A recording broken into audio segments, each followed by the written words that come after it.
ఇక్కడ మనం ఏం చేయబోతున్నాము అంటే భారతదేశం కాంటెక్స్లో భారతదేశ రాజ్యాంగంలో దాగి ఉన్నటువంటి బైబిల్ గ్రంథాన్ని వెలికి తీసి మీ ముందు ఉంచబోతున్నాను నేను. You ready to see that? భారతదేశములో ఉన్నటువంటి రాజ్యాంగము రూపొందించబడింది సంపూర్ణంగా బైబిల్ ఆధారిత నియమాలపైన అని చెప్పడానికి ఎన్నో నిదర్శనాలు ఉన్నాయి. వాటిని మనం పరిశీలనాత్మకంగా తెలుసుకోబోతున్నాం. అయితే అది తెలుసుకోవడం ద్వారా మనం ఏం నిరూపించబోతున్నాము అంటే బైబిల్ చేసినటువంటి గొప్ప ప్రకటన నిజమని భారతదేశ చరిత్ర కూడా రుజువు చేస్తూ ఉంది. ఎందుకంటే భారతదేశంలో మనము బైబిల్ ఆధారితమైనటువంటి ఒక రాజ్యాంగాన్ని కలిగి ఉండడానికి ఇష్టపడ్డామంటే మనం ఏం ఒప్పుకున్నట్టు? అంటే ఇంతకంటే గొప్పదైనటువంటి చట్ట వ్యవస్థ, రాజ్యాంగ వ్యవస్థ ఇంక ఇక్కడ లేదు కాబట్టి దాన్ని అంగీకరించాం, అవును కదా? So by choosing to adopt, enact and give to ourselves this constitution, we testify to the fact that the Bible has the best constitution ever in the world. Okay, the Bible reveals the best constitution ever in the world. So ఏం మాట్లాడుతున్నాడు ఈయన? రాజ్యాంగంలో Bible ఏంటి అని మీరు అనుకోవచ్చు ఒకవేళ. Okay, but మనం దాని గురించి పరిశీలించినప్పుడు మనకు అర్థమవుతుంది. అయితే భారతదేశంలో ఉన్నటువంటి రాజ్యాంగము భారతదేశానికి సొంతం కాదు, అది బైబిల్ ఆధారితమైనటువంటి రాజ్యాంగం అని చెప్పడానికి కొన్ని విషయాలు నేను మీ ముందు ఉంచుతాను. చూడండి, అసలు మనకున్నటువంటి చట్టాల గురించి మనం మాట్లాడుకుంటే ఈ రోజు వరకు కూడా మనము బ్రిటిష్ వారు మనకి ఇచ్చినటువంటి చాలా చట్టాలని ఇంకా కలిగి ఉన్నాం, వాటిని అమలు చేస్తూ ఉన్నాం కూడా. We still have in force those laws which were legislated by the British and we still use them. They are still in force in this country. కొన్ని ఉదాహరణలు నేను మీకు చెప్తాను. భారతీయ శిక్షా స్మృతి అనేది ఒకటి ఉంది మనకి, ద ఇండియన్ పీనల్ కోడ్. ఎప్పుడు ఎనాక్ట్ చేశారో తెలుసా దాన్ని? Any law students here? 1860వ సంవత్సరంలో. అప్పుడు ఎవరు రాజ్యం వెళ్తున్నారు ఇక్కడ? 1860 సంవత్సరాలు. Okay, so it's almost 150 years old law in this country, భారతీయ శిక్షా స్మృతి అనేది. అది ఎక్కడి నుంచి వచ్చింది? ఎవరు? లార్డ్ మెకోలే అనే ఆయన కింద ఉన్నటువంటి కమిటీ, లా కమిషన్ సహాయంతో ఆయన తయారు చేశాడు దాన్ని. ఓకే, లార్డ్ మెకోలే అనేటటువంటి ఆయన అప్పటి వరకు పాశ్చాత్య దేశంలో అమల్లో ఉన్నటువంటి భారతీయ శిక్షా స్మృతి సూత్రాలను ఆధారం చేసుకుని తయారు చేసినటువంటి చట్టం అదంతా కూడా. అలాగే ఇంకొన్ని ఉన్నాయి. ద ఇండియన్ కాంట్రాక్ట్స్ యాక్ట్ 1872వ సంవత్సరంలో ఎనాక్ట్ చేశారు దాన్ని. ద ఇండియన్ ఎవిడెన్స్ యాక్ట్, అది కూడా 1872వ సంవత్సరంలోనే ఎనాక్ట్ చేశారు. అలాగే సివిల్ ప్రొసీజర్ కోడ్ ఒకటి ఉంది మనకి, అది 1908వ సంవత్సరంలో ఎనాక్ట్ చేశారు దాన్ని. ఇలా చెప్పుకుంటూ పోతే చాలా చట్టాలు బ్రిటిష్ వారు మనకు తయారు చేసి ఇచ్చినటువంటి చట్టాలనే ఈ రోజు వరకు కూడా మనం పాటిస్తూ ఉన్నాం. ఈ రోజు వరకు కూడా దాన్నే పాటిస్తున్నాం అంటే దాని అర్థం ఏంటి? దానికంటే బెటర్ ఇంకోటి లేదు కాబట్టి. ఓకే, ఒకవేళ మార్చినా ప్రొసీజరల్గా ఏమైనా మార్పులు తీసుకురావాలి, కానీ సబ్స్టాంటివ్ ప్రిన్సిపల్స్ని, అంటే వాటి వెనుక ఉన్నటువంటి మౌలిక సూత్రాలని మార్చడం మాత్రం సాధ్యం కాదు. ఎందుకంటే అంతకంటే మెరుగైనది ఇంకోటి ఇవ్వలేం కాబట్టి దాన్ని అలాగే కొనసాగిస్తూ వస్తూ ఉన్నాం మనం. అంటే ఇలా చెప్పడం ద్వారా బ్రిటిష్ వాళ్ళు ఏదో తోపు, వాళ్ళు ఏదో సొంతంగా తయారు చేసుకున్నారు, వాళ్ళు చాలా గొప్ప వాళ్ళని చెప్పట్లేదు నేను. బ్రిటిష్ వాళ్ళకి కానీ పాశ్చాత్య దేశాలకు కానీ ఈ చట్టాలు, ఈ చట్టంలో వాళ్ళు ప్రదర్శించినటువంటి జ్ఞానము, వివేకము, అవగాహన అంతా కూడా ఎక్కడి నుంచి వచ్చిందంటారు? బైబిల్ నుంచే వచ్చిందని చెప్పడానికి ఖచ్చితమైనటువంటి ఆధారం ఏంటి అంటే, చూడండి, దాదాపు 1000 సంవత్సరాల వరకు చీకటి యుగం అనేటటువంటి ఒక చాలా బాధాకరమైనటువంటి చరిత్ర ఉంది మనకి. చరిత్రలో మాయని మచ్చలాగా మిగిలిపోయినటువంటి చీకటి యుగం. దాన్ని చీకటి యుగం అని ఎందుకు పిలిచారో ఏమైనా ఐడియా ఉందా మీకు? ఎందుకంటే ఆ సమయంలో వాస్తవానికి పోప్ ఆధిపత్యం ఉండింది. రోమన్ క్యాథలిక్ సంఘము రాజ్య పరిపాలన దాదాపుగా అన్ని పాశ్చాత్య దేశాల్లో చేస్తూ ఉన్నటువంటి సమయంలో బైబిల్ ఎవరికి అందకుండా బైబిల్ని మరుగున పడేశారు. అది కేవలం యాజకులు మాత్రమే, అంటే వాళ్ళకు ఉన్నటువంటి ప్రీస్ట్స్ మాత్రమే చదవాలి అనేటటువంటి ఒక ఆలోచనతో సామాన్య ప్రజలకు బైబిల్ గ్రంథాన్ని అందకుండా చేశారు. అంటే బైబిల్ వెలుగు ప్రసరించినటువంటి ఒక చరిత్రలో ఉన్నటువంటి ఒక సమయం అది, కాబట్టి దాన్ని డార్క్ ఏజెస్ అని అన్నారు. కానీ John Wycliffe, John Huss, Martin Luther, John Calvin, zwingli, తర్వాత జాన్ నాక్స్ లాంటి రిఫార్మర్స్ అంటే వాళ్ళు సంస్కరణ ఉద్యమము తీసుకొచ్చినప్పుడు 16వ శతాబ్దం నుండి ఉన్నటువంటి సంస్కరణ ఉద్యమం ఏదైతే జరిగిందో అక్కడ జరిగింది ఏంటి అంటే అప్పటి వరకు సామాన్య ప్రజలకు అందకుండా మరుగున పెట్టబడినటువంటి ఆ బైబిల్ వెలుగు మరి ఒకసారి వెలుగునివ్వడం ప్రారంభించింది. అన్ని కోణాలని, అన్ని రంగాల్ని, అందరూ వ్యక్తుల్ని బైబిల్ గ్రంథం మళ్ళీ ప్రభావితం చేయడం ప్రారంభమైంది. ఎందుకంటే ఆ సంస్కరణ ఉద్యమంలో భాగంగా ప్రధానంగా బయటకు వచ్చింది ఏంటి అంటే బైబిల్. ఇది కేవలం యాజకుల సొత్తు కాదు, కొందరు వ్యక్తులకి మాత్రమే పరిమితమైనది కాదు, ఇది అందరి కోసం దేవుడు బయలుపరిచింది. దేవుడు తన ప్రజల కొరకు ఇచ్చినటువంటి గ్రంథం అని ఎప్పుడైతే అందరూ తెలుసుకోగలిగారో ఒక గొప్ప సంస్కరణ ఉద్యమం జరిగింది. అది అన్ని రంగాల్ని ప్రభావితం చేసినటువంటి ఉద్యమం. అయితే ఆ ఉద్యమం అంతా కూడా అన్ని రంగాల్ని ప్రభావం చేసింది అని మనం చెప్పినప్పుడు అన్ని రంగాల్ని ఏం ప్రభావితం చేసింది? బైబిల్ గ్రంథమే. అప్పటి వరకు అనాగరికంగా ఉన్నటువంటి ఆ దేశాలన్నీ ఒక్కసారిగా నాగరికమైనటువంటి దేశాలుగా మారిపోవడానికి, చాలా జ్ఞానయుక్తమైనటువంటి చట్ట వ్యవస్థలు రూపుదిద్దుకోవడానికి సహాయపడింది ఏంటి అంటే ఆ సంస్కరణ ఉద్యమం. దాని వెనకాల ఉన్నటువంటి ఆధారం ఏంటి అంటే బైబిల్ గ్రంథం. సో ఈ రోజున భారతదేశము అలాంటి చారిత్రక నేపథ్యం నుండి వచ్చినటువంటి చట్ట వ్యవస్థను అంగీకరించింది అని అంటే అది బ్రిటిష్ వారి గొప్పతనం ఎంత మాత్రం కాదు. ఎందుకంటే బ్రిటిష్ వారు సొంతంగా తయారు చేసుకోలేదు, బైబిల్ వారికి ఇచ్చింది. అది దాన్ని మనం అంగీకరించాం. కాబట్టి ఇక్కడ ఉన్నటువంటి చట్ట వ్యవస్థల్ని ఇక్కడ అమలు చేయబడుతున్నటువంటి చట్టాలన్నీ కూడా ఎక్కడి నుంచి వచ్చాయి? మనకి బైబిల్ గ్రంథం నుండి వచ్చాయి. Okay, and why did we not choose a better one than that? Because there is not a better one than that.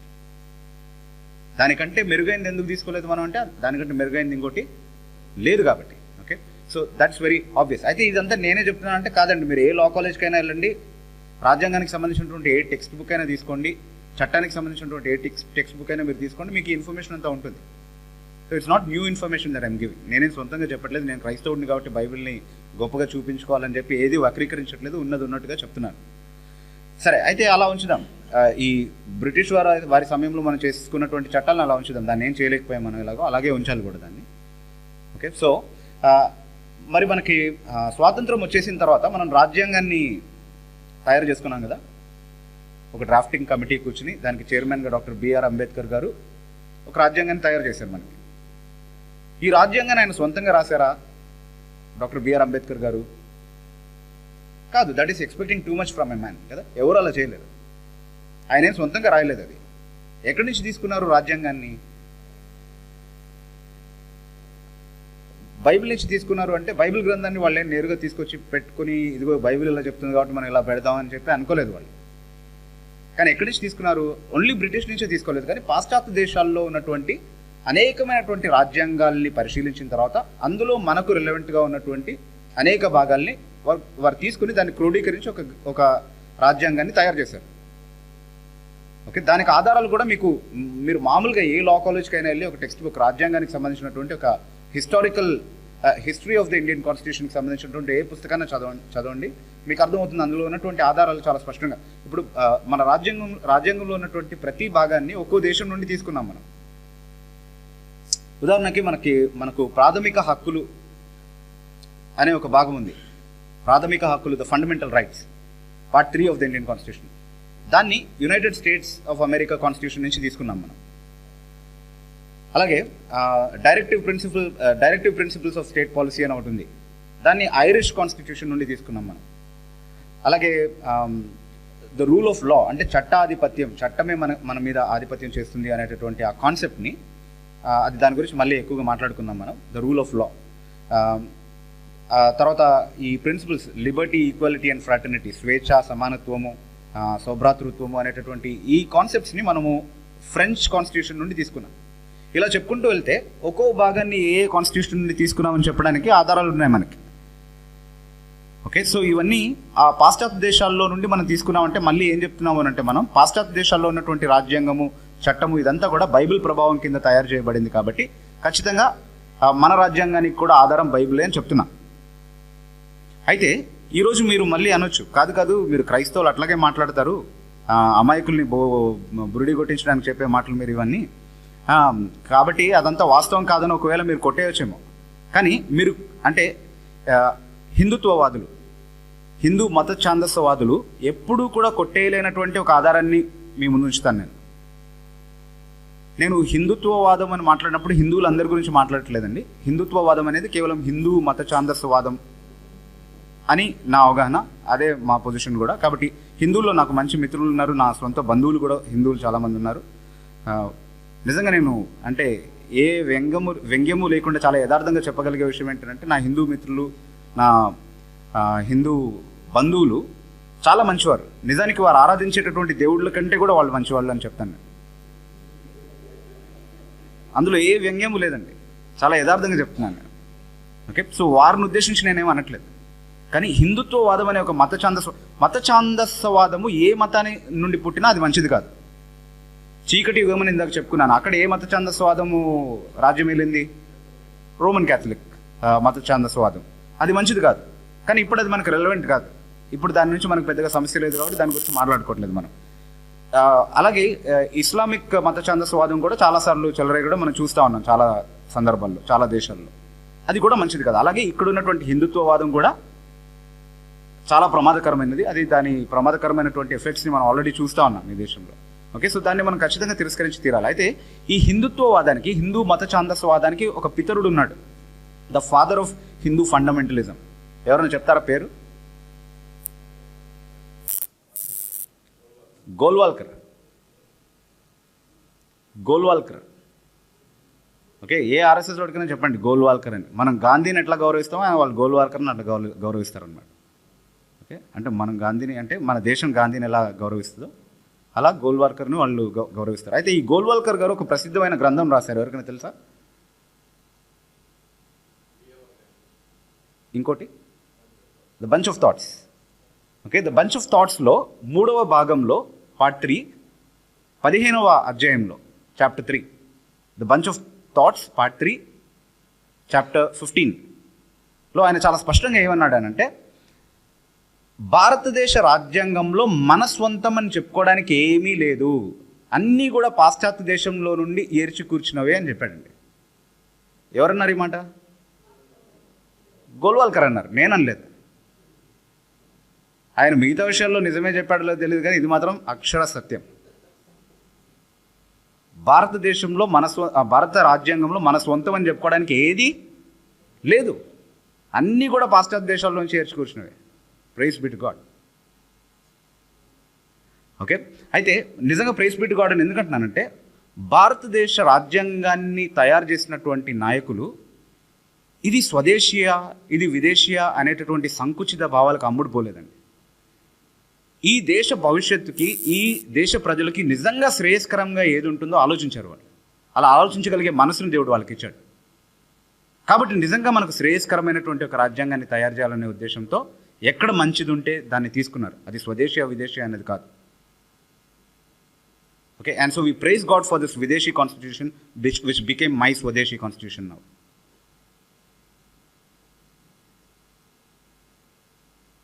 Okay, and I stand by every single word that I said. సరే, మరి అయితే ఇదంతా బాగానే ఉంది. నేను అదే చెప్తున్నాను, గోల్వాల్కర్ గారు కూడా అదే చెప్తున్నారు. ఒకే ప్లాట్ఫామ్ మీదకి వచ్చాము ఇద్దరం కూడా ఈ విషయంలో. That is really fine. కానీ దాన్ని నిరూపించుకోగలిగేటటువంటి ఆధారాలు ఉన్నాయా మన దగ్గర? ఇప్పుడు రాజ్యాంగం అంతా కూడా చదువుతారేమో అని కొంతమంది వాచ్ చూస్తున్నారేమో బహుశా. నేనేం రాజ్యాంగం అంతా చెప్పను. రాజ్యాంగాన్ని చాలా సులువుగా అర్థం చేసుకోవడానికి రాజ్యాంగంలో ప్రియాంబుల్ అనే ఒక భాగం ఉంది. ప్రవేశిక లేకపోతే పీఠిక అని చెప్పుకోవచ్చు. అంటే ఏ గ్రంథానికైనా ఒక ముందు మాట ఉంటుంది, ఒక పరిచయం ఉంటుంది కదా. అలాగే రాజ్యాంగాన్ని అర్థం చేసుకోవడానికి ఒక ముందు మాట ఉంది. దాన్ని ప్రవేశిక లేదా పీఠిక అని అనొచ్చు మనం. It is called the preamble. Okay, ఈ ప్రియాంబుల్లో అసలు మనకి ఈ పీఠికలో, రాజ్యాంగ పీఠికలో మనం ఎలాంటి రాజ్యాంగాన్ని కోరుకుంటున్నాం, ఎలాంటి రాజ్యాంగాన్ని అంగీకరించడానికి మనం ఇష్టపడుతున్నాం అనేటటువంటి విషయాన్ని మనం చక్కగా రాసుకున్నాం. చాలా క్లుప్తంగా చక్కగా నిర్వచించుకున్నాం మన రాజ్యాంగం ఎలాంటిది అని. సో రాజ్యాంగం యొక్క స్వభావాన్ని సరిగ్గా అర్థం చేసుకోవాలంటే ఈ ప్రియాంబుల్ని సరిగ్గా అర్థం చేసుకుంటే సరిపోతుంది. It is the key that really unlocks our constitution and puts it before us. So దాన్ని సరిగ్గా అర్థం చేసుకుంటే రాజ్యాంగంలో ఏముంటుందో మనకు అర్థమవుతుంది. అయితే మన రాజ్యాంగం ఎలాంటిది, మన రాజ్యాంగానికి ఉన్నటువంటి స్వభావం ఎలాంటిది అని తెలిపేటటువంటి ఒక 5 ముఖ్యమైనటువంటి పదాలు వాడాం మనం, చాలా కీ వర్డ్స్. మన రాజ్యాంగం ఎలాంటిదో నిర్వచించేటటువంటి చాలా ప్రాముఖ్యమైనటువంటి 5 కీలకమైనటువంటి మాటలు ఈ ప్రియాంబుల్లో మనం చదువుతాం. మనం అందరూ కూడా స్కూల్ లెవెల్ నుంచి వాటిని నేర్చుకుంటూ వస్తూనే ఉన్నాం. ఒకసారి జ్ఞాపకం చేస్తాను నేను, అందరికీ తెలిసి అనుకుంటున్నాను. ఎలాంటి కాన్స్టిట్యూషన్ మనది అంటే, it is a sovereign, socialist, secular, democratic, republic constitution. Sovereign, socialist, secular, democratic, republic. సార్వభౌమ్య, సమానత్వవాద, లౌకిక, ప్రజాస్వామ్య, గణతంత్ర రాజ్యాంగం. రైట్? ఈ ఒక్కో పదాన్ని ఒకసారి ఆలోచిద్దాం మనం. ఎలాంటి రాజ్యాంగం అనేది అర్థమవుతుంది మనకి. మొట్టమొదటిది it is a sovereign constitution అని చెప్పుకున్నాం, అంటే సార్వభౌమ్య రాజ్యాంగం అని చెప్పుకున్నాం. ఈ రాజ్యాంగం సార్వభౌమ్యమైనది అని మనం చెప్పుకున్నప్పుడు అందులో చాలా విషయాలు ఉన్నాయి, చాలా కోణాల్లో నుండి దాన్ని అర్థం చేసుకోవచ్చు. కానీ ఒక ప్రాముఖ్యమైనటువంటి అంశాన్ని గురించి ఒకవేళ మనం మాట్లాడుకుంటే, ఇక్కడ ద రూల్ ఆఫ్ లా అనేది మనం నేర్చుకుంటాం. రూల్ ఆఫ్ లా అంటే అర్థం ఏంటండి? రూల్ ఆఫ్ లా అంటే చట్టాధిపత్యము లేదా చట్ట పరిపాలన అంటే అర్థం ఏంటి అని అంటే, మనల్ని నిజంగా పరిపాలించేది ఒక రాజు కానీ, ఒక మంత్రి కానీ, ఒక రాష్ట్రపతి కానీ, లేకపోతే ఒక సమాజంలో ఉన్నటువంటి ఒక వర్గం ప్రజలు కానీ కాదు. నిజానికి మనం ఎవరి పరిపాలన కింద లేము. నిజానికి మనల్ని పరిపాలించేది ఎవరు? రాజ్యాంగం. చట్టమే మనల్ని పరిపాలిస్తుంది. అంటే ప్రభుత్వం అనేది ఒకటి ఉంది, కానీ ఆ ప్రభుత్వం కూడా ఈ చట్టాలని అమలు చేయడానికి వినియోగపడేటటువంటి సాధనమే తప్ప ఆ ప్రభుత్వం కూడా మనపైన నిజమైనటువంటి అధికారి కాదు. నిజంగా మనపైన అధికారం చేసేది రాజ్యాంగమే అని చెప్పేది the rule of law. That is why the constitution is sovereign. నిజమైనటువంటి అధికారం, ఎవరు ఎదురు చెప్పలేనటువంటి అధికారం ఎవరికి ఉంది అని అంటే ఈ దేశంలో రాజ్యాంగానికే ఉంది. ప్రభుత్వము అలాగే పరిపాలించబడుతున్నటువంటి ప్రజలు అందరూ కూడా జవాబుదారీగా ఉండాల్సింది ఈ రాజ్యాంగానికే. That is called the rule of law, and that is why our constitution is a sovereign constitution. That is one of the aspects. దాంట్లో ఇంకా చాలా కోణాలు ఉన్నాయి, అవన్నీ మనం ఇప్పుడు మాట్లాడుకోలేమేమో, కానీ ఈ ప్రాముఖ్యమైనటువంటి విషయాన్ని మనం అర్థం చేసుకుందాం. సో మనం చట్టాధిపత్యం కింద ఉన్నాము, ఒక వ్యక్తి ఆధిపత్యం కింద లేము మనం. We are not under a monarchy. Okay, are you not happy that we have that kind of a law, that kind of a system? Yes. కానీ అది ఎక్కడి నుంచి వచ్చింది? బయట నుంచి వచ్చింది, కరెక్ట్. కానీ బయట ఎక్కడి నుంచి వచ్చింది? ఎక్కడి నుంచి బయటకు వచ్చింది? అది బైబిల్లోంచి వచ్చింది. అది నేను మీకు చూపించాలనుకుంటున్నాను. Naveen, will you read that verse again? చూడండి, ద్వితీయోపదేశ కాండము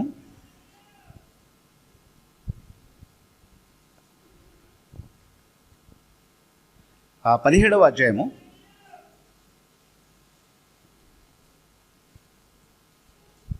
18 నుంచి 20 వచనం వరకు ఒకసారి చదువుకుందాం మనం. అతడు అంటే ఎవరు? రాజు. ఓకే, రాజుని ఎలా నియమించుకోవాలనేటటువంటి విషయాల గురించి మాట్లాడుతున్నాడు దేవుడు అక్కడ ఇజ్రాయేలీలతో మాట్లాడుతూ. ఇక్కడ చెప్తున్నాడు, జాగ్రత్తగా గమనించండి. అతను సింహాసనం మీద కూర్చున్న తర్వాత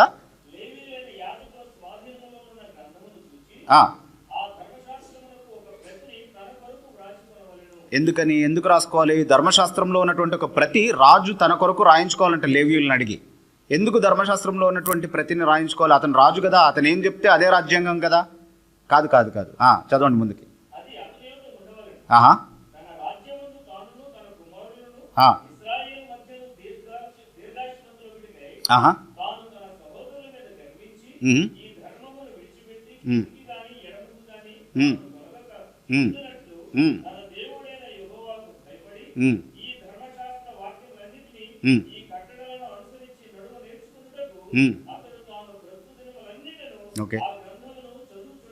ఓకే, సో మొట్టమొదట ధర్మశాస్త్రాన్ని ఆచరించి ఆ ధర్మము నుండి కుడికి కానీ ఎడమకి కానీ తొలగకుండా అలాగే జీవిస్తూ అలాంటి మాదిరినే కనపరుస్తూ ప్రజల్ని కూడా అలాగే పరిపాలించాల్సినటువంటి బాధ్యత ఎవరి మీద ఉంచాడు? దేవుడు, రాజు మీద. కాబట్టి ఇజ్రాయిల్లో సరిగ్గా మాట్లాడుకోవాలంటే చట్టం ఎవరు తయారు చేయాలి?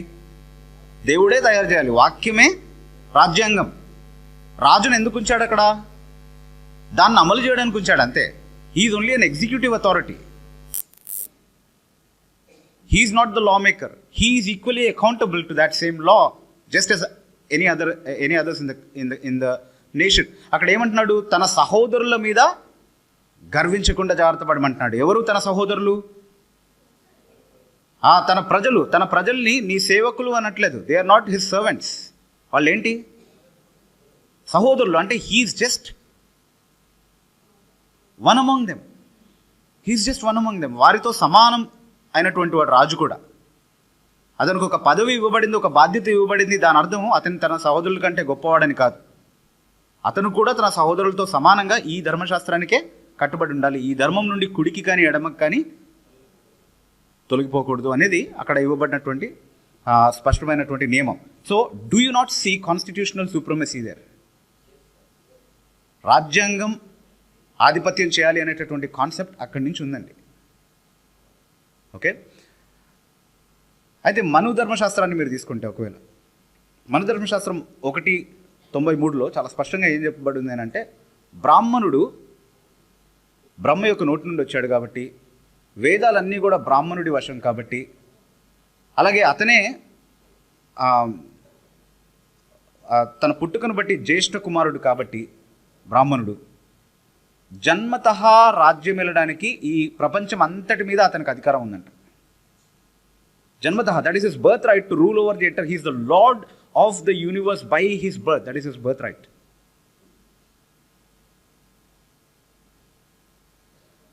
అయితే కొంతమంది మను ధర్మశాస్త్రం 1:107-108 వచనాలు అంటారు, దాన్ని ఏమంటారు, ఏమన్నా అండి. ఓకే, వాటిని చూపించి బహుశా అనొచ్చు,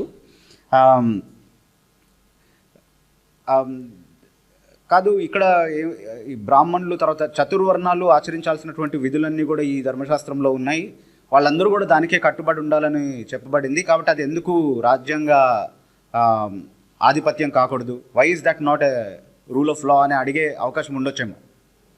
దానికి 2 విధాలుగా స్పందిస్తాను నేను.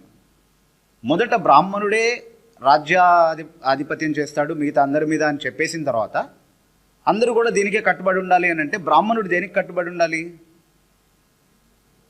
మిగతా వాళ్ళని సరిగ్గా అణగదొక్కుతున్నాడా లేదా అనే విషయంలో మాత్రమే కదా లెక్కపు చెప్పుకోవాల్సింది మన ధర్మశాస్త్రానికి. So that is not a rule of law in a sincere sense of that word, మొదటి విషయం. ఓకే, కానీ రెండవదిగా ఇంకో విషయం చెప్పుకోవాలంటే, మనం ఇక్కడ మను ధర్మశాస్త్రంలో ఒకవేళ ఆ కాన్సెప్ట్ని తీసుకున్నారు అని అనుకుంటే కూడా, ఎప్పుడు రాయబడింది ఈ మను ధర్మశాస్త్రం? ఇది సనాతనమైనది, భూమి పుట్టక ముందు నుంచే ఉందని వాళ్ళు చెప్తారు. ఓకే, కానీ ఇదివరకే ఇండాలజీ కాన్ఫరెన్సెస్లో జెరీ థామస్ బ్రదర్ కానీ మిగతా వాళ్ళందరూ కూడా చాలా చక్కగా ఆధారాలతో సహా చూపించింది ఏంటి అంటే, మన ఎక్కడికో వెళ్ళిన అవసరం లేదు, మన ఆర్కియాలజికల్ సర్వే ఆఫ్ ఇండియా వెబ్సైట్కి వెళ్ళి చూడండి, 125 AD వరకు అసలు సంస్కృతంలో రాయబడినటువంటి ఒక లైన్ కూడా లేదు మీకు ఆధారాలుగా. సో డాక్యుమెంటరీలీ ఒకవేళ మన ధర్మశాస్త్రం ముందుందని చెప్పడానికి ఎలాంటి ఆధారం లేదు కాబట్టి, ఒకవేళ మన ధర్మశాస్త్రంలో ఒకవేళ ఈ కాన్సెప్ట్ ఉన్నా కూడా అది బైబిల్ చెప్పిన తర్వాతే వచ్చినటువంటి కాన్సెప్ట్, వాళ్ళు తయారు చేసుకుందేమీ కాదు. It's nothing new. So there is nothing that this country has to boast about as far as this particular aspect is concerned, because it is a concept straight from the Bible. మొట్టమొదట లోకానికి ఇలాంటి ఒక సూత్రము బయలుపరిచింది Bible గ్రంథమే. ఒక వ్యక్తి చేతిలో అధికారం పెడితే ఎప్పుడైనా కూడా దాన్ని దుర్వినియోగం చేసేటటువంటి అవకాశం ఉంటుంది. కానీ అధికారాన్ని రాజ్యాంగానికి ఇచ్చేస్తే అందరూ కూడా దానికి కట్టుబడి ఉంటున్నారా లేదా అని చూసే బాధ్యత మాత్రమే ప్రభుత్వం మీద ఉంటుంది. And that is the safest kind of constitution for everybody. అది మనకు నేర్పించింది బైబిల్ గ్రంథం. Okay, aren't we thankful for that principle? And we have a sovereign constitution. Praise God for that. Our sovereign is our constitution. The Bible said so. And we received that. That is the kind of constitution we adopted and enacted and gave to ourselves. Okay, right. So అది మొదటి విషయం. రెండోది ఏంటండి? సమానత్వవాద రాజ్యాంగం, socialist constitution. ఈ సమానత్వవాదం అనేది by definition ఇది ఈ దేశంలో పుట్టగలిగేది కాదు నిజానికి.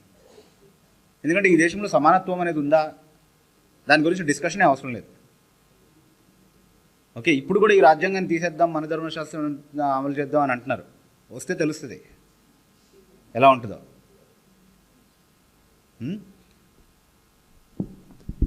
ఈరోజు నిమ్న వర్ణాలకు సంబంధించినటువంటి వారు కూడా పెద్ద ఆర్గనైజ్డ్గా వాళ్ళ వెంట వెళ్తున్నారు, బ్రాహ్మణవాదుల వెంట వెళ్తున్నారు. బజరంగ్ దళ్ అని అదని ఇదని చెప్పి వాళ్ళు గొడవలు చేస్తున్నారు, అన్నీ చేస్తున్నారు. కానీ నిజంగా మన ధర్మశాస్త్రం ఎస్టాబ్లిష్ చేసిన తర్వాత తెలుస్తుంది ఎలా ఉంటుందో. ఓకే, బట్ సమానత్వం అనేది ఈ దేశానికి సంబంధించింది కాదు, అది బయట నుంచి మనం ఎగుమతి చేసుకున్నటువంటి కాన్సెప్ట్. అయితే బయట నుంచి కూడా ఎక్కడి నుంచి వచ్చింది అది సమానత్వం అనేది? ఎక్కడ లేదు అది. ఎందుకంటే బై నేచర్ మనం సమానత్వం అనేది నేర్చుకోలేము. నేచర్లో మనకి ఏం కనబడతా ఉంది? ప్రకృతిలో ఎక్కడ చూసినా ఆధిపత్యము, అసమానతే కనబడుతుంది కదా. కాబట్టి సమానత్వం అనేది దేవుడు బయలుపరిస్తే తప్ప ఎవరికి తెలిసేటటువంటి ఒక కాన్సెప్ట్ కాదు. బైబిల్ గ్రంథం మాత్రమే మానవులందరూ సమానం అని నేర్పించింది. ఎలా నేర్పించింది?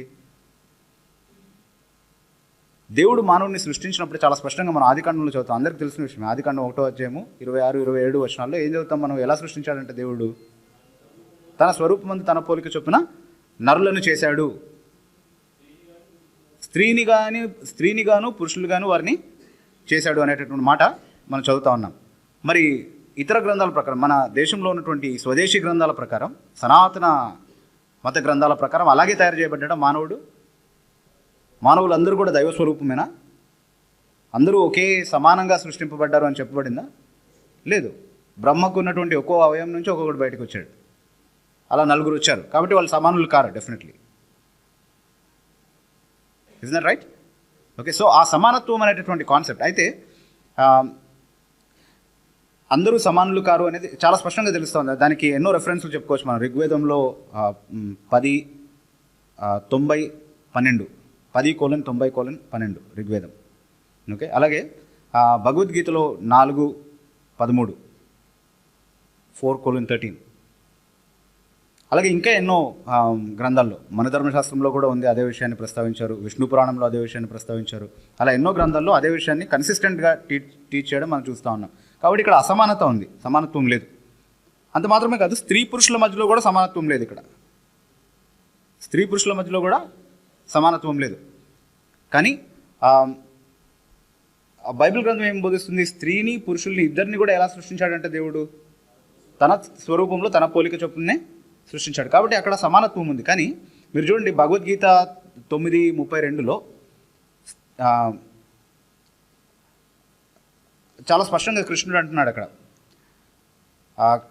వైశ్యులు, శూద్రులు, స్త్రీలు తదితర పాపాత్మపు పుట్టుకలు ఉన్నటువంటి వారే నన్ను ఆరాధిస్తే వారికి నేను లభిస్తున్నాను కదా, మరి ద్విజులైనటువంటి మీరు, అంటే బ్రాహ్మణులు, క్షత్రియులైనటువంటి వారు నన్ను ఆరాధిస్తే నేను మీకు ఎందుకు దొరకను అన్నట్టుగా మాట్లాడుతున్నాడు అక్కడ కృష్ణుడు.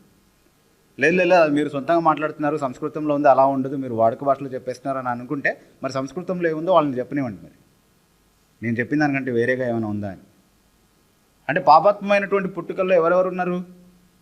వైశ్యులు, శూద్రులు మాత్రమే కాదు, వాళ్ళతో పాటు స్త్రీలు కూడా ఉన్నారు. స్త్రీలు అందరూ కూడా, మీరు ఏ జాతికి సంబంధించినటువంటి స్త్రీలైనా సరే. ఓకే, సో సమానత్వం ఉందా అక్కడ? లేదు.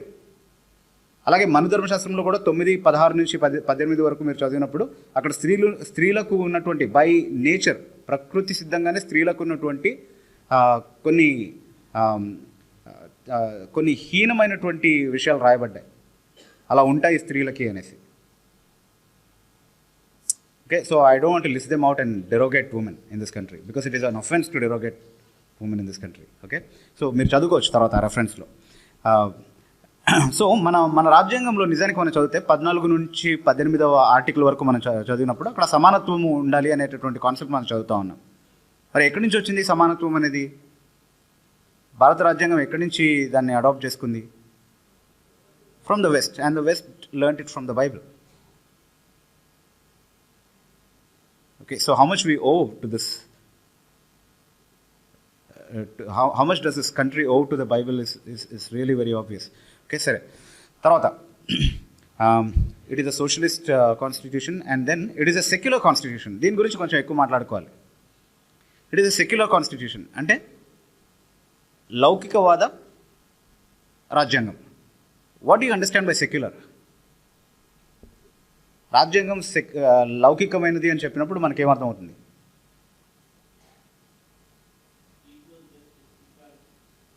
అది అయిపోయింది ఆల్రెడీ. సమానత్వం గురించి మాట్లాడుకున్నాం మనం. సెక్యులర్ అనే కాన్సెప్టే మతానికి సంబంధించింది, విశ్వాసానికి సంబంధించింది, అవునా కదా? అంటే ఎవరికి నచ్చినటువంటి విశ్వాసాన్ని ప్రకటించడానికి, ఆచరించడానికి, అభివృద్ధి చేసుకోవడానికి, అందరికీ సమాన హక్కు ఉంది అని రాజ్యాంగం రికగ్నైజ్ చేసింది, గుర్తించింది. అందుకే ఆర్టికల్ 25 నుండి 28వ ఆర్టికల్ వరకు కూడా మీరు ఇదే కాన్సెప్ట్ని చదువుతారు. అక్కడ చాలా స్పష్టంగా ఇక్కడ ఏ విశ్వాసాన్నైనా కలిగి ఉండడానికి స్వేచ్ఛ ఇవ్వబడింది.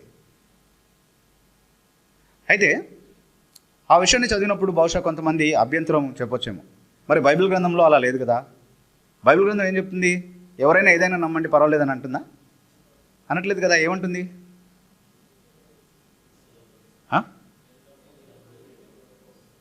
నేను తప్ప వేరొక దేవుడు ఉండకూడదు, నేనే మార్గమును సత్యమును జీవం, నా ద్వారా తప్ప. అది సెక్యులర్ ఎలా అవుతుంది? సెక్యులర్ కాదు కదా, అది ఎలా సెక్యులర్ అవుతుంది? కానీ 25 నుండి 28 వరకు ఉన్నటువంటి ఆర్టికల్స్ని మనం సరిగ్గా విశ్లేషించి అర్థం చేసుకుంటే మరి రాజ్యాంగం ఏం చెప్తుంది అని అంటే, ఏ విశ్వాసాన్నైనా ప్రకటించవచ్చు, ఆచరించవచ్చు, అభివృద్ధి చేసుకోవచ్చు, కానీ దానికి 3 మినహాయింపులు ఉన్నాయని చెప్తుంది మన రాజ్యాంగం. ఏంటి ఆ 3 మినహాయింపులు?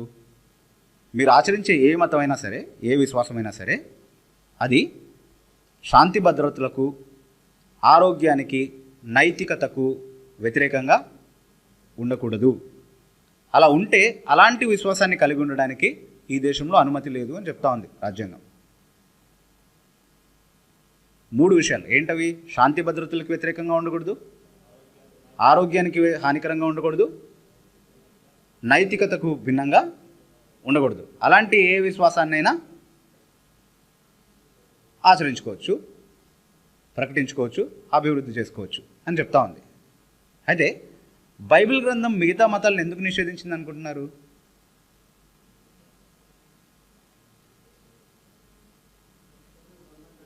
ఎందుకంటే వాటిని సిన్సియర్గా ఆచరిస్తే, మిగతా మతాలని సిన్సియర్గా ఆచరిస్తే అది శాంతి భద్రతలకు కానీ, ఆరోగ్యానికి కానీ, నీతికి కానీ భిన్నంగానే పరిణమిల్లుతాయి. కాబట్టే బైబిల్ గ్రంథం మిగతా మతాలను నిషేధించి ఇది మాత్రమే సత్యం అని చెప్పింది. కాబట్టి ఈ రోజున మనము రాజ్యాంగం ఇక్కడ ఉన్నటువంటి మీరు అనొచ్చు, కానీ అలా లేదు కదండి, మరి అందరూ హిందుత్వాన్ని హిందూ మతాన్ని ఆచరిస్తున్నారు, మిగతా మతాలని ఆచరిస్తున్నారు, అంతా బాగానే ఉంది కదండి అని అంటే, నిజానికి ఈ దేశంలో ఉన్నటువంటి హిందువులు నిజంగా హిందూయిజంని ఆచరిస్తే అది ఖచ్చితంగా శాంతి భద్రతలకు భిన్నంగానే ఉంటుంది, ఆరోగ్యానికి భిన్నంగానే ఉంటుంది, నీతికి కూడా భిన్నంగానే ఉంటుంది. అలా ఆచరించే అనుమతి మన రాజ్యాంగం ఇవ్వట్లేదు, మన చట్టాలు దానికి భిన్నంగా తయారు చేయబడ్డాయి చాలా. కాబట్టి హిందువులు నిజంగా హిందూయిజంని ఆచరించలేకపోతున్నారు. వాళ్ళు అంటే కొన్ని ఆచారాలు, తర్వాత కర్మకాండలు అవి చేసుకుంటున్నారేమో, పూజలు అవన్నీ కూడా చేసుకుంటున్నారేమో, కానీ ప్రాక్టికల్ లైఫ్లో వాళ్ళు అన్వయించేటటువంటి నియమాలన్నీ కూడా హిందూయిజం నుంచి వచ్చినవి కావు. ఎందుకు అలా చెప్పగలుగుతున్నాను అంటే, చూడండి, మీరు వారికి మాదిరిగా చెప్పబడినటువంటి దేవుళ్ళ చరిత్రలు, వాళ్ళ పేరు మీద రాయబడినటువంటి గ్రంథాలు చదవండి. Every Indian God is condemned by the Indian penal code. Every Indian God is condemned by the Indian Penal Code. I will not go back on those words, no matter what, because I say it with conviction. That is true, and I can prove it from their books. So రాజ్యాంగ భిన్నమైనటువంటి మాధురుల్ని అనుమతించడానికి, మన భారతీయ శిక్షా స్మృతికి భిన్నమైనటువంటి మాధురులు కనబరిచినటువంటి వారిని ఆచరించడానికి అనుమతి ఉందా ఈ దేశంలో? లేదు. తర్వాత అన్టచబిలిటీని మనము ఇరాడికేట్ చేసేసాం. అంటే ఎవరు కూడా అన్టచబుల్స్ కాదు అని చెప్పుకుంటున్నాం. మనం అంటరానితనాన్ని మనం నిర్మూలించాం, చట్టాన్ని తీసుకొచ్చి దాన్ని నిర్మూలించాల్సి వచ్చింది మనం. సో ఈరోజు అంటరానితనాన్ని, అంటే ఇక్కడ ఉన్నటువంటి గ్రంథాలు నేర్పించినటువంటి, లేకపోతే ఇక్కడ ఉన్నటువంటి సాంప్రదాయం నేర్పించినటువంటి అంటరానితనాన్ని ఇప్పుడు ఎందుకు మనం ఆచరించలేకపోతున్నాము? సతీ సహగమనాన్ని ఎందుకు ఆచరించలేకపోతున్నాము? చిన్నపిల్లల్ని పెళ్లి చేసి పంపించేసాడు అనేది ఎందుకు చేయలేకపోతున్నాము? వితంతువుల్ని మళ్ళీ పెళ్లి చేసుకోకుండా ఎందుకు నిర్బంధించలేకపోతున్నాము? ఎందుకంటే చట్టం దాన్ని నిషేధించింది కాబట్టి, right? So Hinduism at its core has completely been destroyed by the law of this country. So ఇవన్నీ కూడా హానికరమైనవి కాబట్టే చట్టం వాటిని నిషేధించింది. Is that right? ఓకే, అదే కారణాన్ని బట్టే బైబిల్ గ్రంథం కూడా ఇంకో మతాన్ని తీసుకోవడానికి అనుమతించలేదు. Same reason. సూత్రం అయితే అదే, కానీ అవలంబించే విధానంలో తేడా ఉండొచ్చు ఇక్కడ రాజ్యాంగానికి బైబిల్కి మధ్య. కానీ ప్రిన్సిపల్ అదే. ఆ ప్రిన్సిపల్ని ఇంకా కొంచెం సీరియస్గా తీసుకుంటే మన చట్ట వ్యవస్థ ఆచరణలో కనబడేది కేవలం క్రైస్తవ్యం మాత్రమే మిగులుతుంది. There's no doubt about it. So secularism is a very good principle that we should hold on to. And it will end up only justifying Christianity to be the most relevant faith on the face of the earth. Okay, we can talk about it more. All right.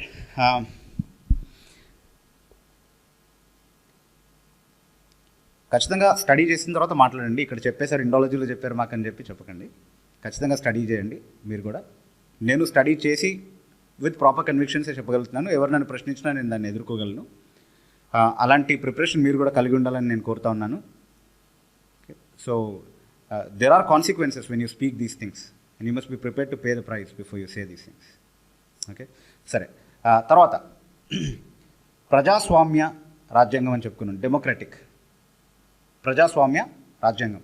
ప్రజాస్వామ్యం అంటే మనందరికీ తెలుసు, ప్రజలు ఎన్నుకోవాలి పరిపాలకుడిని, right? చట్టమే పరిపాలిస్తుంది, కానీ ఆ చట్టాన్ని అమలు చేయడానికి నియమించాల్సినటువంటి ప్రభుత్వాన్ని కూడా ఎవరు ఎన్నుకోవాలి? ప్రజలు ఎన్నుకోవాలి. అందుకే దాన్ని ప్రజాస్వామ్యం అంటున్నాం మనం. మరి బైబిల్ గ్రంథంలో అలాగే గణతంత్ర అంటే రిపబ్లిక్ అంటే అర్థం ఏంటి? మనలో ఒకరినే ప్రతినిధిగా ఎన్నుకోవాలి, అది గణతంత్రం అంటే అర్థం. The meaning of republic is that we elect one among ourselves as our representative. ఈ రెండు భారతదేశంలో ఉన్నాయా? Is our country a democratic republic? Yes. అయితే ఆ సూత్రాన్ని ఒకసారి బైబిల్ గ్రంథం నుండి మనం చదువుకుందాం. చూడండి, విల్ యూ రీడ్ అగైన్ ద్వితీయోపదేశకాండం 17వ అధ్యాయంలోనే ఇందాక చదువుకున్నటువంటి అదే సందర్భంలో 14 నుంచి చదువుదాం ఒకసారి. 14-15 వచనాలు ఒకసారి చదవండి.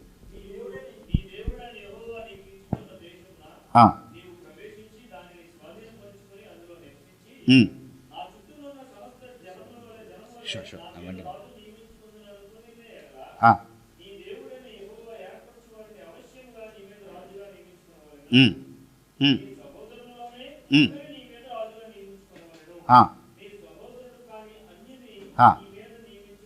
ఓకే, సో ఇక్కడ రాజుగా ఒకరిని నియమించేటటువంటి హక్కు ఎవరి చేతిలో పెడుతున్నాడు? దేవుడు ప్రజలకు ఇస్తున్నాడు. అంటే నేను ఎన్నుకున్నటువంటి వాటిని నియమించాలని దేవుడు చెప్పడంలో ఉద్దేశం ఏంటి అని అంటే, ఇజ్రాయేలీల్లో ఒకరినే ఎన్నుకోవాలి, అన్యుల్లో ఎవరిని ఎన్నుకోకూడదు అనే ఉద్దేశంతోనే నేను ఎన్నుకున్నటువంటి వారిలో ఒకరినే మీరు రాజుగా నియమించాలని చెప్తున్నాడు. కానీ వాస్తవానికి బైబిల్ నేర్పించింది ప్రజాస్వామ్యమే. దాన్ని ఇజ్రాయేలీలు సరిగ్గా వినియోగించడంలో విఫలమయ్యారనేది వేరే విషయం. కానీ దేవుడు వారికి నేర్పించింది ఏంటి? ప్రజాస్వామ్య గణతంత్ర పద్ధతిలోనే రాజును ఎన్నుకోవాలి అనేటటువంటి విషయం దేవుడు చాలా స్పష్టంగా వారికి నేర్పించినట్టుగా మనం అక్కడ చూస్తూ ఉన్నాం. కానీ ఈ ప్రజాస్వామ్యం కానీ గణతంత్రం కానీ ఈ దేశ గ్రంథాలను ఆధారం చేసుకుని ఆలోచిస్తే సాధ్యపడేదా? కాదు. ఎందుకంటే బై రైట్ ఇందాక చెప్పుకున్నాం, ఎవరు ఇక్కడ ఆధిపత్యం చేయాల్సింది? బ్రాహ్మణులే కదా, వాళ్ళ గ్రంథాల ప్రకారం ఇందాక చెప్పుకున్నాం కదా.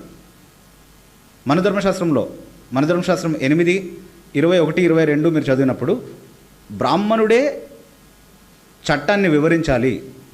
ఏ దేశంలో అయినా శూద్రుడు చట్టాన్ని వివరించడం ప్రారంభిస్తే ఆవు బురద నీటిలో ఎలాగైతే మునిగిపోద్దో అలా ఆ దేశం కూడా మునిగిపోతుందని చెప్పబడిందండి.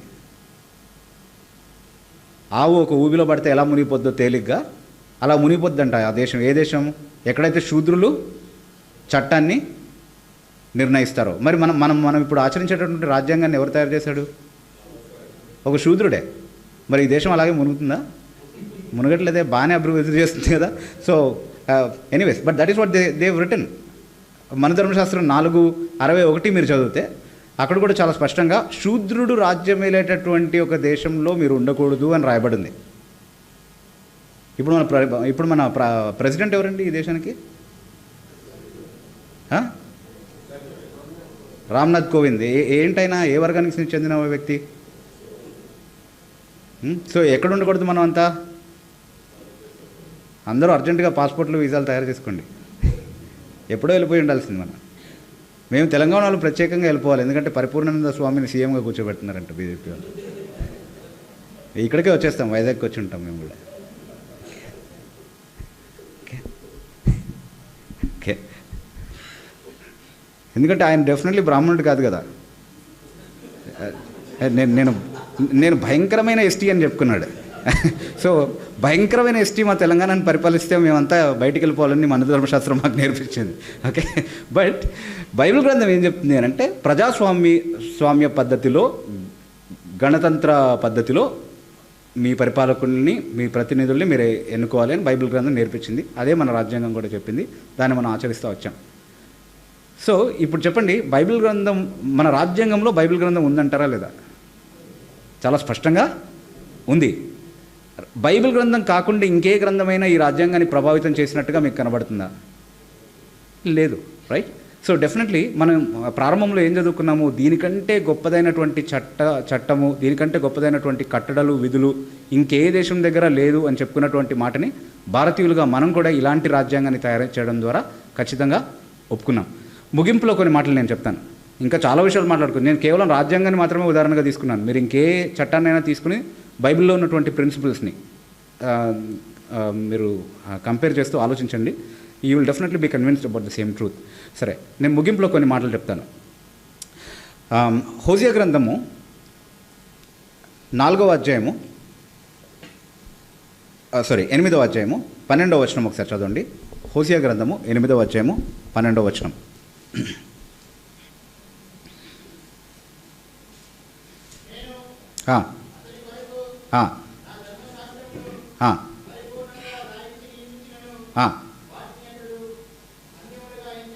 ఓకే, నేను నా ధర్మశాస్త్రాన్ని అతని కొరకు పరిపూర్ణంగా రాయించి నియమించినను, అతడు వాటిని అన్యములుగా ఎంచాడు. దేవుడు ఇజ్రాయెల్ గురించి ఫిర్యాదు చేస్తూ మాట్లాడుతున్నాడు ఇక్కడ. నేను అతని కొరకు ధర్మశాస్త్రాన్ని పరిపూర్ణంగా నియమించి రాసినను, అతడు వాటిని అన్యములుగా ఎంచాడు. అక్కడ 3 విషయాలు గమనించండి, త్వరగా చెప్తాను నేను. మొదట దేవుడు ఒక గొప్ప ప్రకటన చేస్తూ ఉన్నాడు. God is making a great claim there. దేవుడు ఏమని ప్రకటిస్తున్నాడంటే, ఈ ధర్మశాస్త్రాన్ని రాసింది నేనే అంటున్నాడు. Can you see that there? God is saying, I wrote this law, I have written unto him the great things of my లా.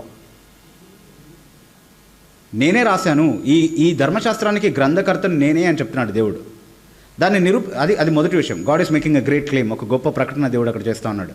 రెండో ప్రాముఖ్యమైనటువంటి విషయం, దానికి ఒక గొప్ప ఆధారాన్ని, ఒక గొప్ప రుజువును మన ముందు ఉంచుతున్నాడు. ఆ గొప్ప రుజువు ఏంటి అంటే, అందులో ఎలాంటి సంగతులు ఉన్నాయంటే, ఎలా రాయించి నియమించాడంట?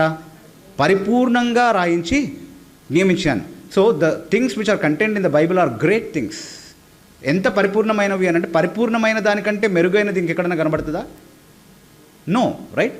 So you cannot have greater things than the great things which the Bible proclaim. సో బైబిల్ దేవుడే రాశాడని చెప్పడానికి ఆధారం ఏంటి అంటే, అందులో పరిపూర్ణమైనటువంటి సంగతులు ఉన్నాయంట. That is a great evidence. ఒక గొప్ప ఆధారాన్ని దేవుడు చూపిస్తూ ఉన్నాడు. ముందు ఒక గొప్ప ప్రకటన చేశాడు, దాన్ని నిరూపించడానికి ఒక గొప్ప ఆధారాన్ని మనకు చూపిస్తూ ఉన్నాడు. అదేంటి అంటే, అందులో ఉన్నవి పరిపూర్ణమైనటువంటి సంగతులు. ఇది ఎవరైనా తరచి చూడగలిగినటువంటి వాస్తవమే. బైబిల్ అన్ని అంశాలకి, అన్ని రంగాలకి సంబంధించినటువంటి జ్ఞానం మనకిచ్చింది. ఆ జ్ఞానాన్ని తీసుకుని అదే రంగాన్ని గురించి, లేకపోతే అదే అంశాన్ని గురించి ఇంకేదైనా గ్రంథం కానీ, ఇంకేదైనా సాంప్రదాయం కానీ చెప్పే విషయాలు మీరు పోల్చి చూస్తే, బైబిల్ గ్రంథం చెప్పిన దానికంటే పరిపూర్ణమైనది ఇంకెక్కడ కూడా మీకు కనబడదు. అదే బైబిల్ గ్రంథం దేవుడు రాశాడని చెప్పడానికి ఒక బలమైనటువంటి ఆధారం. అయితే చివరిగా దేవుడు ఒక గొప్ప ఫిర్యాదు చేస్తున్నాడు, మనకందరికీ వర్తించేటటువంటి ఒక ఫిర్యాదు. ఆయనను, అతడు వాటిని అన్యములుగా ఎంచి ఉన్నాడు. Yet hath he counted them as strange things. Is that not true beloved in the case of many Christians today? ఈ బైబిల్ గ్రంథాన్ని మనం చదవకుండా పక్కన పెట్టేసేటువంటి ప్రతిసారి కూడా దీన్ని మనం అన్యమైనదిగా ఎంచుతున్నాం. ఈ బైబిల్ గ్రంథాన్నే మన ఆలోచనకర్తగా మనం నియమించుకోకుండా ఇతర విషయాల్ని ఆధారం చేసుకుని మన జీవితాలని ముందుకు తీసుకెళ్లే ప్రతిసారి కూడా ఈ గ్రంథాన్ని మనం అన్యమైనదిగా ఎంచుతున్నాం. అన్య సాంప్రదాయాలకి మనం బైబిల్ గ్రంథ బోధ కంటే ఎక్కువ స్థానం ఇచ్చినప్పుడు ఈ గ్రంథాన్ని మనం అన్యమైనదిగానే ఎంచుతున్నాం. బైబిల్ గ్రంథాన్ని నేను వెంబడిస్తున్నాను అనేటటువంటి సాక్ష్యాన్ని నేను ఇతరులకు చూపించడానికి నిరాకరించేటటువంటి ప్రతిసారి కూడా నేను బైబిల్ గ్రంథాన్ని అన్యమైనదిగానే ఎంచుతున్నాను. కనీసం బైబిల్ గ్రంథాన్ని చదవడానికి నేను సమయం కేటాయించలేకపోయే ప్రతిసారి కూడా నేను బైబిల్ గ్రంథాన్ని అన్యమైనదిగా ఎంచుతున్నాను. అలా మనం చేస్తున్నామని దేవుడు ఫిర్యాదు చేస్తున్నాడు. అలా చేయకుండా జాగ్రత్త పడదాం. చూడండి, ఇక్కడ వైజాగ్లో ఇక్కడ ఉన్నటువంటి పెద్ద గ్రౌండ్ ఏంటంటే, ఒకవేళ ఏదైనా పెద్ద ప్రోగ్రామ్ చేయాలనుకుంటే, సరే ఏదో ఒక గ్రౌండ్ ఉందనుకుందాం, అక్కడికి ఈరోజు సాయంత్రం 6 గంటలకి కరెక్ట్గా ఆమ్, ఆమ్, ఒక 3 గంటల పాటు ఒక దేవదూత ప్రత్యక్షమై పరలోకం నుండి ఒక సందేశం చెప్పబోతుంది అని ఒక ప్రకటన వినిపించింది అనుకోండి, మీకు ఏం చేస్తారు మీరు? అందరూ అక్కడికి వెళ్తారు. ఇండాలజీ కాన్ఫరెన్స్ దేవుడు ఎరుగు, ముందు అక్కడికి వెళ్దాం, దేవదూత ఏదో మాట్లాడతాడు, అది విందామని చెప్పి వెళ్తారు. వెళ్ళినప్పుడు ఇప్పటికే హౌస్ఫుల్ ఉంటుంది అక్కడ, మీకు అక్కడ స్థలం ఉండదు. ఎందుకు వెళ్ళారు మీరు? వాళ్ళంతా ఎందుకు వచ్చారు అని అంటే దేవదూత మాట్లాడబోతున్నాడు, ఏం మాట్లాడతాడో విందామని చెప్పి వెళ్ళారు కదా. కానీ మీ చేతిలో ఉన్నటువంటి ఈ గ్రంథము దేవదూత చెప్పినటువంటి గ్రంథం కాదు, దేవుడే స్వయంగా రాయించి పరిపూర్ణంగా నియమించి మీకు ఇచ్చినటువంటి గ్రంథం. ఓకే, దాన్ని మనం అన్యంగా ఎంచకుండా జాగ్రత్త పడడానికి, దానికి సాక్షులుగా మనం జీవించడానికి దేవుడు మనందరికీ కృపానుగ్రహించును గాక. దేవుడు తన వాక్యాన్ని దీవించును గాక.